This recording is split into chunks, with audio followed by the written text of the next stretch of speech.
Ngayon may dahil din tayo dito sa mesa natin. Ang history ng welding na to ay galing na to sa ibang paggawaan, pinagawa ni customer, tapos naayos naman. Ginamit na niya na siguro ng, sabi niya, mga 1 linggo. Habang nagwe-welding siya, basta bigla daw meron siyang nadinig na putok, at saka nag-shut off na yung kuryente daw nila, biglang nawala. So ibig sabihin, nag-trip off yung breaker. Yung pinagawa niya daw to, yung welding machine niya, ang pinalitan lang daw dito ay PWM. Pagkatapos daw nung pagkapalit ng PWM, naging okay naman. Hindi ko na plinag in to kasi nga titingnan natin dito sa main cap natin. Yan, shorted na shorted. Yan o.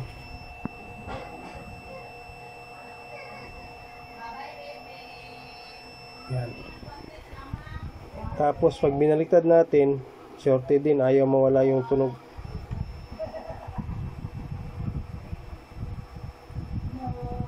Yan, kaya di ko na plinag-in to. Tapos nung chinek ko naman yung diode, okay naman. Yan, buo naman yung diode natin. Nung tiningnan ko yung PWM dito, yan yung PWM natin, mapapansin nyo dyan, okay naman. Yan yung pinalitan nila, tapos naging okay yung unit. Pero nung tiningnan ko dito banda, yan, okay. Yan. Tapos ito yun. Susundutin natin yung paa. Dito na lang. Pakita ko na lang dun sa microscope para makita natin na maigi. Yan. Ang napapansin nyo, nakaangat yung paa niyan. Bali, ang ginawa nila dito, hinang nila yung pin number 8 ng PWM natin na IC, yung 3525.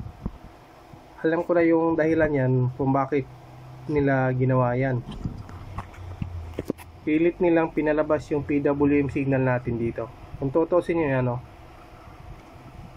zoom in natin. Yan. Titingnan nyo yung ano ko dito, yan. Yan,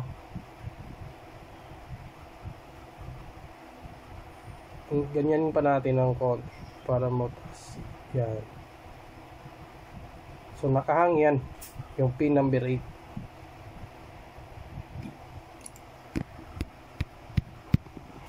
Ang dahilan yan, merong nagka-problema dito sa circuit natin, hindi kaya sa op amp. Kaya kinatop nung circuit yung signal ng soft start para mawala yung signal ng PWM. Ang ginagawa ng iba, hinahang yan.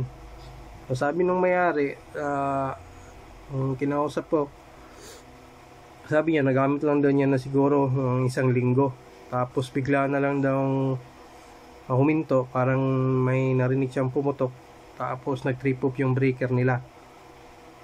Yan ang isang dahilan kung bakit nasisira si IGBT pagka ginawa nyong ganyan.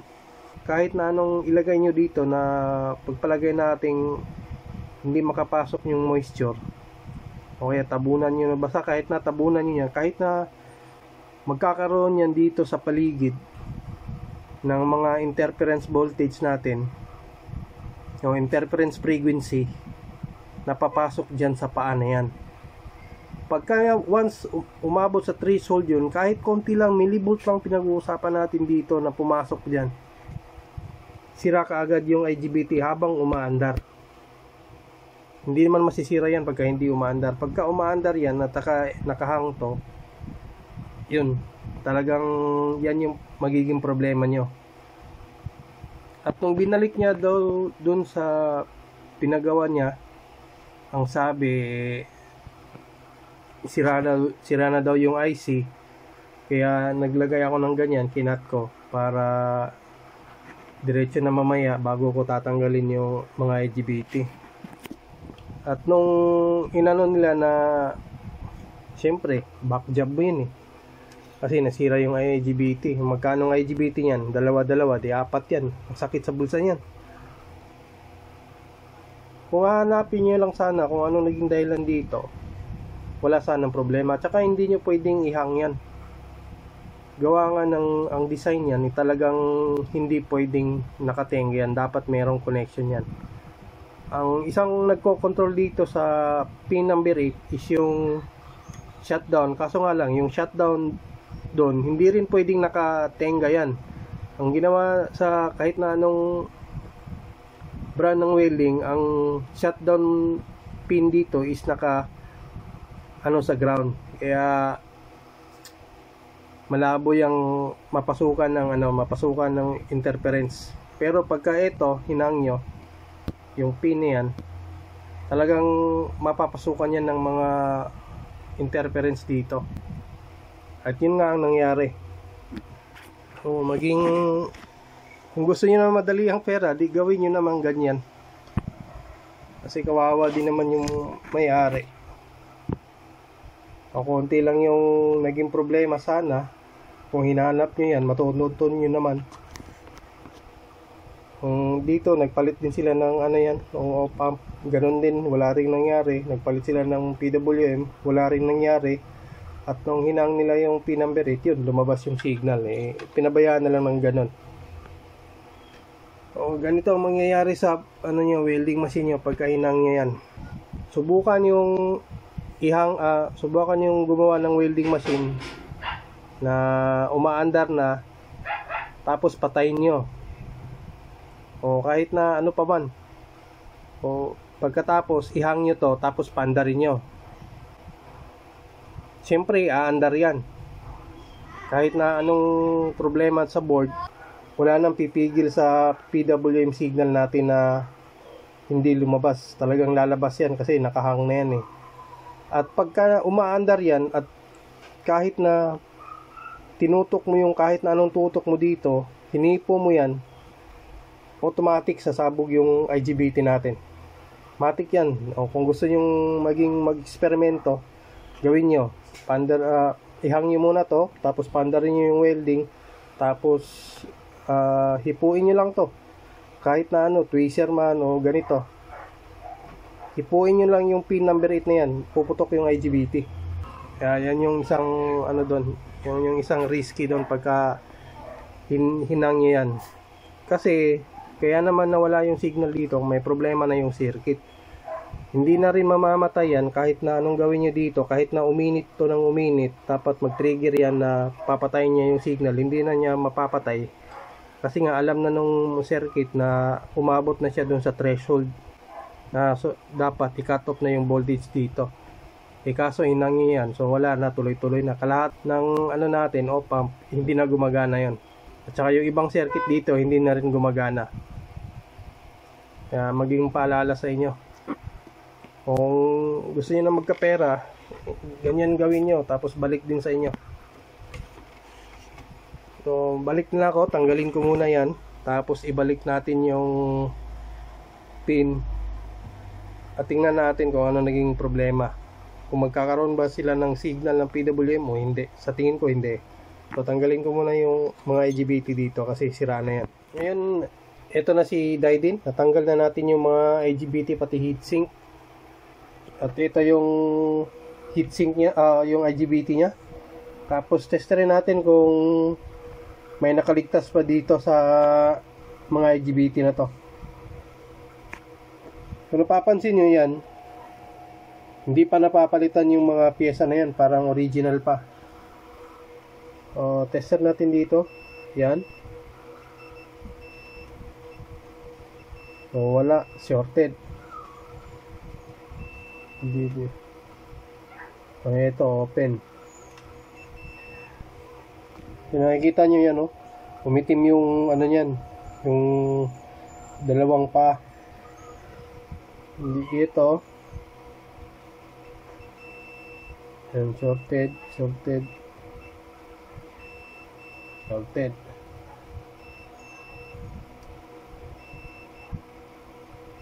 Yan.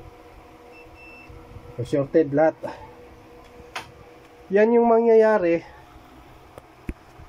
pagka hinang nyo yung pin number 8. At saka na paghang na yan, habang umaandar at nagkaroon ng konting interference na pumasok ang kahit na napakaliit na millivolt lang pinag-uusapan natin dito na pumasok dyan. So sa pin number 8 na yan, na magbabago dun sa waveform ng soft start na yun na pin na nakahang at magkukos ng pagkasira ng mga IGBT.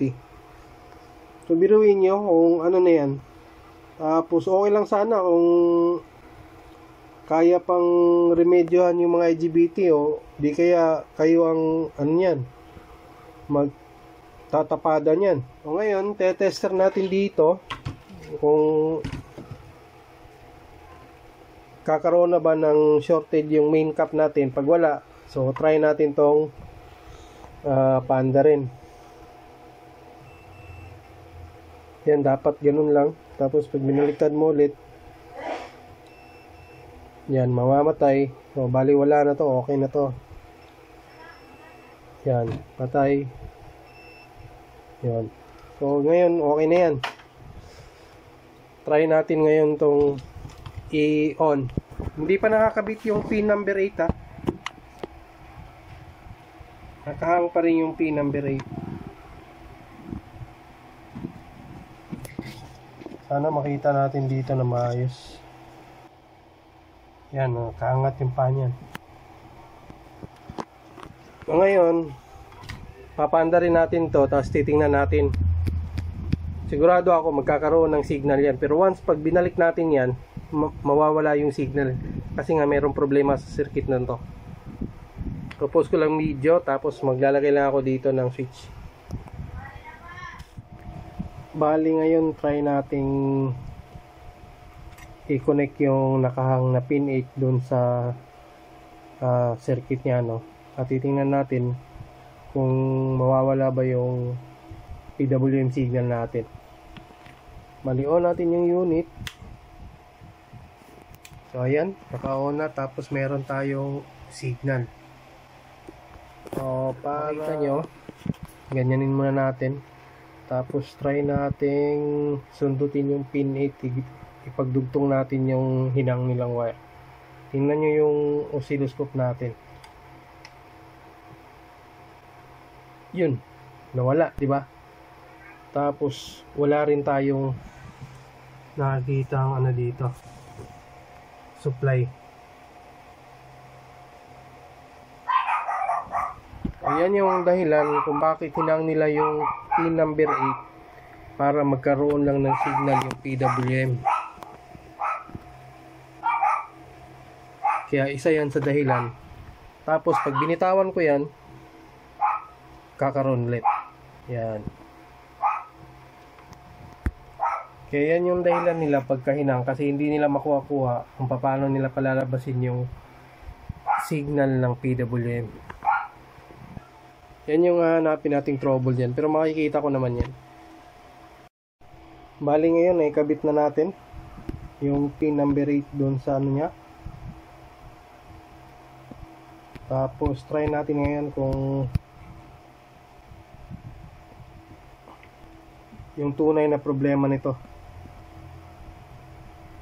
On natin yung welding. Ayan, pumitik na. Although wala pang, isa pa rin problema yung display. Pero tingnan natin dito yung yan. Yan, wala tayong waveform. Pati dito sa kabila wala. Yan, wala din. Pero meron tayong, ilan ba ano natin?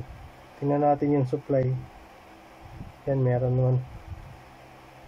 Yung iba meron naman. Yan, So yung pin, tsaka dito tayo sa MOSFET na yan. Yung IC MOSFET natin yan. Yan ang nakikita natin, Yan lang. Tapos dun din sa kabila, dito sa test point, O, yan lang din ang makikita natin. Diba, walang signal. Hindi nila alam kung paano palalabasin yung signal ng PWM. Kaya hinang nila ngayon para lumabas lang yung signal niya. Ang sabi pa ng may-ari dito bago natin, pagbukas ko ng unit, pinaturo ko sa kanya kung ano yung pinalitan. No? Ito yung pinalitan. At saka na-found ko, kaya nakahang yung pin number 8 yun. Tsaka kahit na anong tester natin dito, sa pin number 6,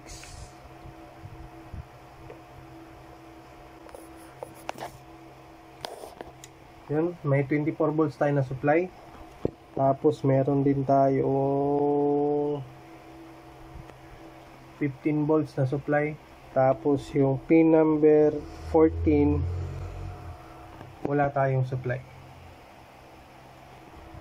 Walang waveform o wala man lang voltahe na lumabas dito. Yan ang 00. Pero yung ano natin dito, B plus natin, meron tayong 16 reference volts na 5 volts. Tapos dito din sa 16, meron tayong supply na 15 volts. So, merong supply na gumagana dito sa IC na to. Ayaw nga lang maglabas ng PWM signal. Kahit na dito sa op-amp meron. Yan. Meron tayong signal. So, yun lang ang isang naging problema nila dito. Ayaw nilang mailabas yung signal ng PWM, kaya hinang nila yun. Kaya yun tuloy ang naging nangyari. Nasira tuloy yung mga IGBT. Tsaka marami ding nagtatanong sa akin kung magkano ang singilan ko sa welding machine. Depende na po sa inyo kasi kayo yung nagre-repair eh. Hindi ko alam kung anong naging problema ng unit at saka kung ano yung equipment na ginagamit nyo, yung mga tester. Meron ba kayong mga kagamitan para ma-prove nyo na worth it yung ginawa nyo? Kasi mahirap kasing magsingil sa customer na hindi kayo sigurado dun sa ginagawa nyo. Pagka nawala kasi yung signal tapos pinaandar yung PWM, ganito ang mangyayari. At saka try nyo hanapin kung ano talaga naging problema rito sa ganitong klase ng problema. Pagka nagka-encounter kayo, try nyo talagang hanapin. Hanggat maaari, huwag kayong umasa dun sa paghahang na yun kasi hindi naman protect yan eh. Hindi naman ginawa ng circuit engineer yan na nakatenga lang dyan kasi hindi po pwedeng nakatenga nga yan. Pagka yan may nahagap na konting voltahe at pumasok dyan at walang connection yan na nakalagay, walang connection na kinakabitan yan, yun yung dahilan masisira yung IGBT. Kaya hanapin nyo talaga ang naging problema nun para matuto naman kayo. Pagka nahanap nyo na yung problema nyo, sa susunod na maka-encounter kayo nito, hindi, madali na lang. Bali, ito pala yung board view ni Diden. So kahit na anong pyesa man dyan nang mawala, kaya nating ibalik lahat sa original. Bali ngayon, tapos ko nang ma-troubleshoot to at napalitan na rin yung pyesa na naging sanhi nun. On ulit natin yung welding.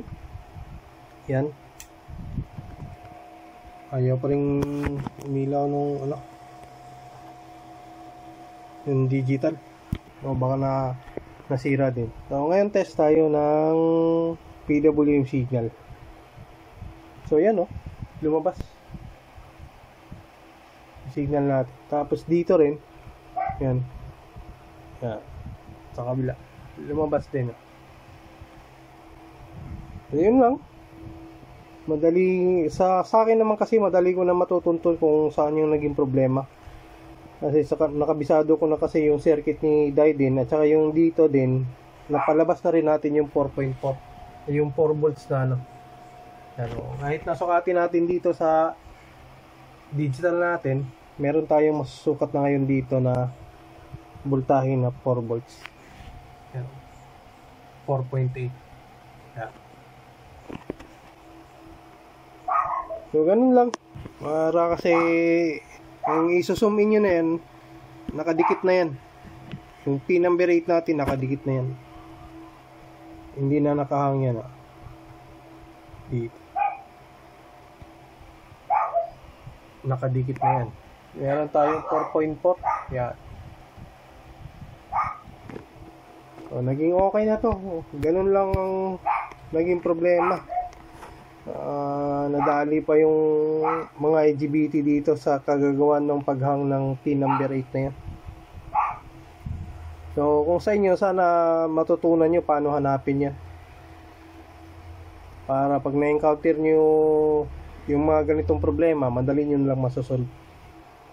O kita-kita na lang ulit tayo sa susunod na video. So hanggang sa muli, maraming salamat ulit, no? Hanggang dito na lang yung video muna natin.